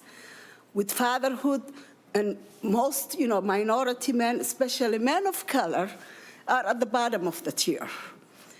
Because if they came from Africa as a refugee here, they lost the way they were before, their status. So when they come here, they don't get the job that they had. They are no longer the breadwinner, and all they live is on welfare. So the woman takes over, and when woman takes over, run away. So what else happened? What I recommend is to do whatever we can do that the Fatherhood Project did so that we can support, we can uplift them. We can, first of all, treat them about mental health, substance abuse, all of those things, low self-esteem. Look at them and meet them where they are. Don't just tell them, hey, I'm going to give you a job, come work. No, it's not going to work like that. We have to, first of all, address what their issues are. And then, based on person-centered approach, what do they want to do? What can they do? What can they, be successful? So then we match them. And that's the only way we can reach success. And of course, it's cost-effective. We won't have to deal with substance abuse. We don't have to deal with mental health and homelessness. Thank you. Thank you. And Chair Champion, and then I'll go to Senator Cran. Do you have anything else to add? Great testimony, great Nothing else to speakers. add. We know this bill is going to be laid over for possible inclusion, and we would hope that you would give it serious consideration. Senator Cran, any? I'm good. Okay, thank you. Thank you. So members, we're going to lay over Senate File 591 and Senate File 648 for possible inclusion. Thank you. And Mr. Chair, the next bill is Senate File 798. It's the higher bill where I have two testifiers that will join me. Thank you, Chair Champion. And here's what I'll say. Hired is a longstanding, stable workforce development nonprofit with strong outcomes that works in community to connect job seekers to employers across the Twin Cities. Hire's singular bills, Senate File 798, before the Senate today, has two components for consideration. Combined for the 2 years, the total is $1.4 million, which is $400,000 each year for the career pathway component and $300,000 a year for the job retention component. Investment in Hired's career pathway job training and placement program that connects lower skilled job seekers to entry level and gateway jobs in high growth sectors is important. Training and preparation training and preparing more workers helps to fill vacancies for employers, which is a key investment in keeping our economy strong.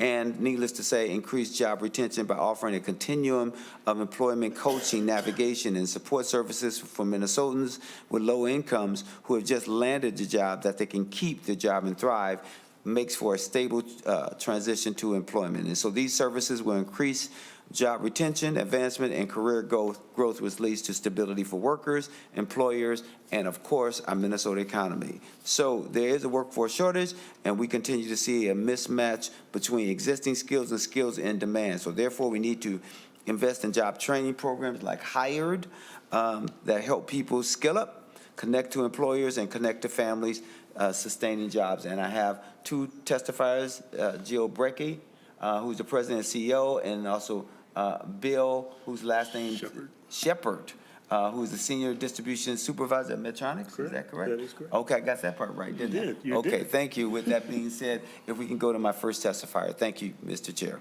Thank you, Chair Champion. Ms. Brecky, do you want to start? Thank you, Chair Hyman. Thank you, Chair Champion, and members of the committee.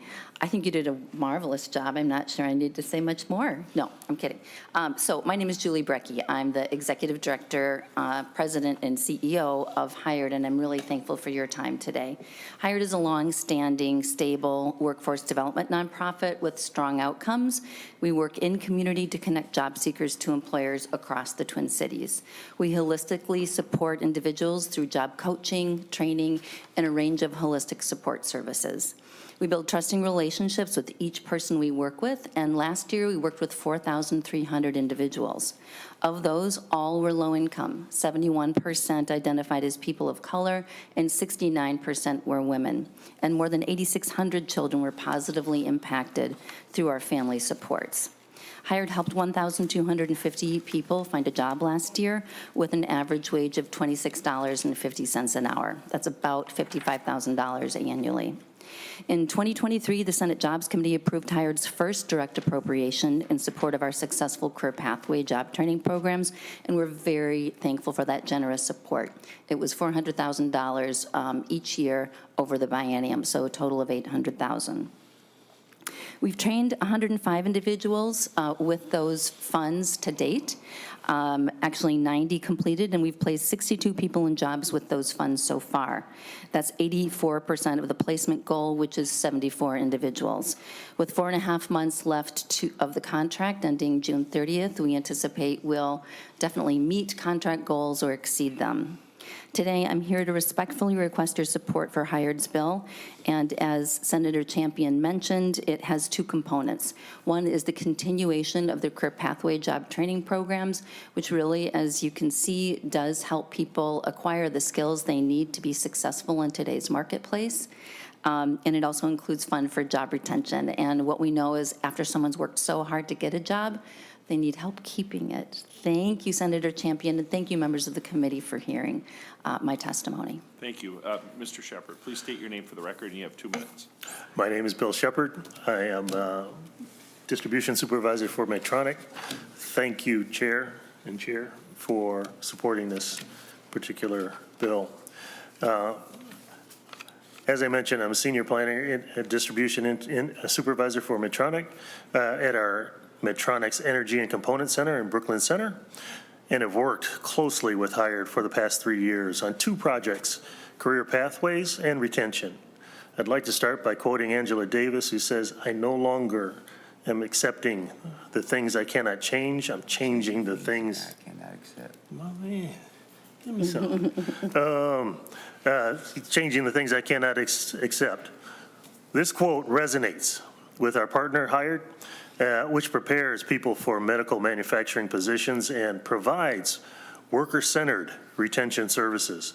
First, the Career Pathways Program training with Hired offers free short-term training and for underemployed and unemployed individuals, preparing them for these entry-level gateway jobs with family-sustaining wages and benefits, including tuition-free continuous education. Second is the retention project, addressing barriers like food insecurity, transportation, childcare needs, improving communication, and supporting of our teams. Hired has impressed us with the ability to find entry-level talent, to provide employee coaching, and leading successful full-time employment at Medtronic.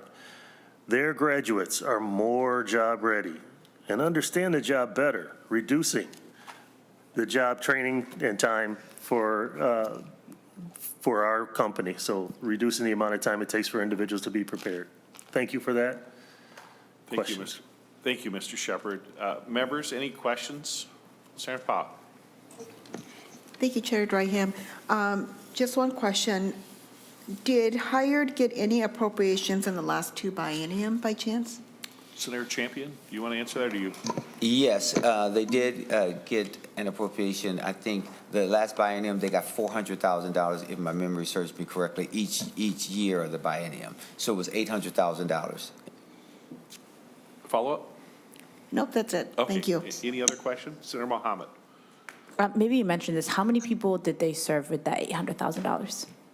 So we actually, our goal is 120 individuals. We've served so far 105.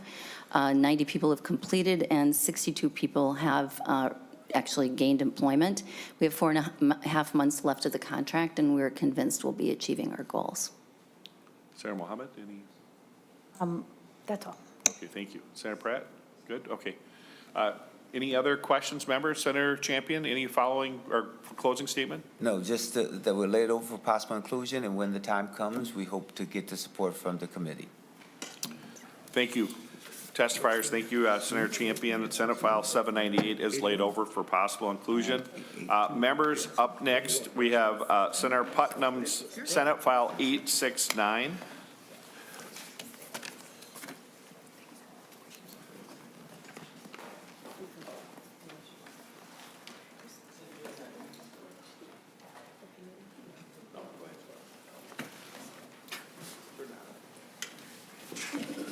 All right, Senator Putnam, I'm sorry to be the one to kind of rush us through this, but we're going to get some substantive information from you. We are now looking at Senate File number 869.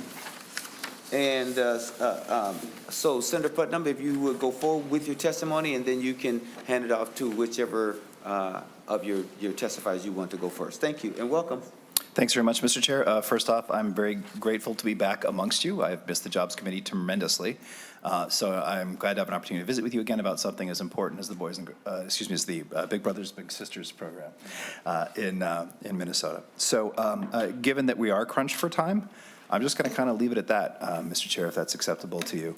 Everyone knows that young people these days need mentors. You also know that Big Brothers Big Sisters takes care of that for people all throughout our entire beautiful state. So having said that, this bill is simply just another appropriation to continue to allow them to do the good work that they do. And now will you go to Jackie Johnson, who will give us her 2 minutes of testimony. Thank you. Welcome to the committee. Thank you, Chair Champion and Senator Putnam and committee. I appreciate the opportunity to be here today and talk about why supporting Big Brothers Big Sisters through deed funding was and continues to be so very important. I'm Jackie Johnson, and since the early 90s, I have been managing youth mentoring programs, and for the last 14 years, I've had the honor of serving in central Minnesota. For decades, Big Brothers Big Sisters has been there for young people facing adversity, providing them with consistent role models who help them build confidence, resilience, and hope for the future. The world has changed, and so has the challenges for our kids. Today, they're dealing with more pressure, mental health struggles, and uncertainty than ever before. Technology has become both a tool and a barrier. While it connects kids to resources, it also isolates them. They need someone in their corner, someone who believes in them, won't give up on them, and can help them navigate their corner. They need mentors that provide real, live person to talk with, offering guidance, perspective, and reassurance in a way a screen never could. Through career exposure, networking opportunities, and guidance on education and job pathways, our mentors help young people gain the skills and confidence they need to succeed. Many of our littles have become the backbone of their communities: police officers, nurses, teachers, business owners, and so much more. These kids don't just survive, they thrive, and they give back, and that's what mentorship does. It creates a ripple effect of success and service that we all benefit from. DEEDS funding has been instrumental in expanding our reach and deepening our impact.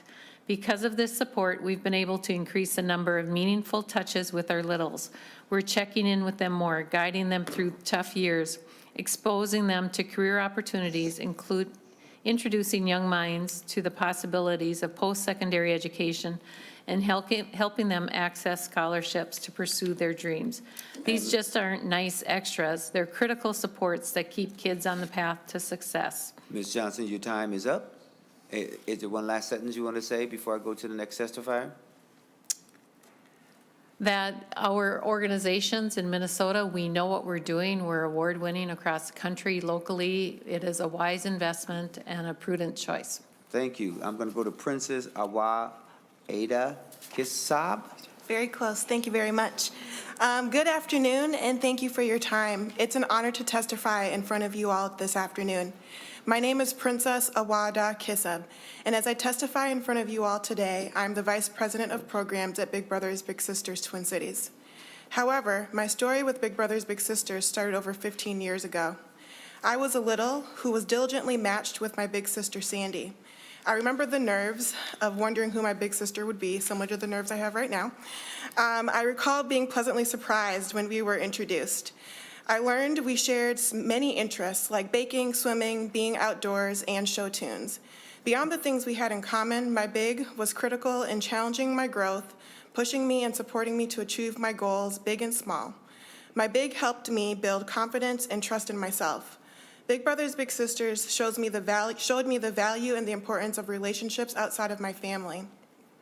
I was encouraged to build social capital and build networks that became instrumental in my ability to pursue and accomplish post-secondary education and later gainful employment. And it's not just me. A recent study from Harvard demonstrates that youth at Big Brothers Big Sisters mentoring programs are 20% more likely to enroll in college. Big Brothers Big Sisters helped me realize my potential by igniting a belief in myself that I have the ability to actualize my greatest dream. Since I was young, I've always dreamed to help and serve my community. I knew early on I wanted to give space and opportunity for young people to chart a successful path for their future. Well, I suppose you can say I made it happen, and it's truly due to the magnificent power of mentorship.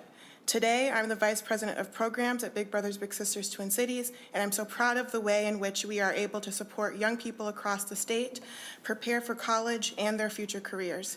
If you doubt the impact of Big Brothers Big Sisters Twin Cities, please remember me and know that I'm only here today because someone invested in a little girl full of possibilities who had many odds against her. Yet the power of mentorship dissipated those odds against me and built a bold path for a bright future. Thank you so very much. Thank you. Time is up. I appreciate that. And we also have Pat Succum. Please state your name for the record and proceed with your testimony. Yes, I'm Pat Succum. I'm the CEO of Big Brothers Big Sisters here in the Twin Cities. I believe I'm the last testifier, so I will try to keep it quick. I do want to say thank you for the questions today. I think I can really be grateful for how you're holding us all accountable, all these incredible community organizations, and we step into that. We think there is a great accountability we need to show by you providing us these dollars, as well as the great accountability we need to have to our community. I've got more notes, but I'm going to go quickly. Princess just spoke to the impact on our little. I'm a former big. I would not be in this role without that incredible relationship that started 26 years ago. If I think about the 3 agencies that are represented here today, we cover over 75% of the population of Minnesota. We serve over 4,500 Minnesota youth, and that's a 10% increase from when I was here 2 years ago making this same request. Despite the fact that we serve 4,500 youth, we still have 1,000 littles or young people waiting for a big. They are on a wait list looking for a large mentor. When we think about the value of this work, there are numerous studies. The Office of Juvenile Justice, the CDC, the Department of Education, the World Bank, they all speak to the greater self-efficacy, stronger mental health, greater academic performance and participation, particularly among racial and ethnic groups. As Princess mentioned, last year we also had the release of a Harvard study done in conjunction with the IRS. The ultimate finding of that, due to higher graduation rates, higher propensity to go on to post-secondary, lower incarceration, as well as lower teen pregnancy, was that littles involved in Big Brothers Big Sisters have a lifetime earning increase of 15 to 20%. If you think about that, the $1 million you provided to our 3 agencies 2 years ago puts $23 million in the pockets of littles, right? You think about the generational transformation that lives in that. And your time is up. If you could just give me that last line. And stronger communities and local economies, and open to questions, with the rest of my testimony really being how we spent the dollars and how we plan to go forward. And just so that you all know that there is a document in your packet that you can also read that will tell you about their outcomes and the opportunities and why invest. So it'll have a lot of the testimony that I believe that the other testifiers have so eloquently talked about. You will also see that they're asking for us to continue this biennium, the $500,000 each year in 2026 and also 2027. Those are the things that I believe that he was going to say. Any questions? Senator Pappas. Thank you, Chair Champion. I just want to thank you for the great work you do, but I also want to thank you for a lot of information in these sheets. And a lot of the questions that I would have had is already answered here. And I just want to make that disclosure to also anybody who comes before this committee, that the more information you can give us in a handout or beforehand, the less questions you will get when you're at that table. And so I don't have a question for you because most of my questions was answered here, and just wanted to say that. Thank you so much. Any other questions for the testifier before we let Senator Putnam have the last word before we lay the bill over for possible inclusion? Nothing else? Senator Putnam, Yes, just even though you abandoned us, we're not going to take it out on your bill. Let me just say that right now. Senator Putnam, Mr. Chairman, you should know I had planned to bring baked goods as a peace offering for disappearing, but unfortunately I failed to do that. I do want to thank you, Mr. Chair, for hearing this bill and members, and also just to underscore that the brevity or efficiency of our presentation today is not due to a lack of commitment to the cause. It's out of respect for the committee and understanding that you know how important a program like this is, and you know the good work they do. So I got nothing else to say other than thanks. That is absolutely correct. Thank you so very much. Members, I just want to remind you that that concludes our business for today. Our next meeting will be on Wednesday, February 12th. We will have a presentation on UI from DEED with the time for questions from committee members before we get into some more bill hearings with the remainder of the time. Remember that if you have questions for DEED, you can send those over early. I know that Senator Pratt has done so. I know that Senator Draheim had some questions from before. So we're going to put DEED on notice that we expect them to come and answer those questions so that we can get all the information that we need. With that being said, thank you. The committee is adjourned.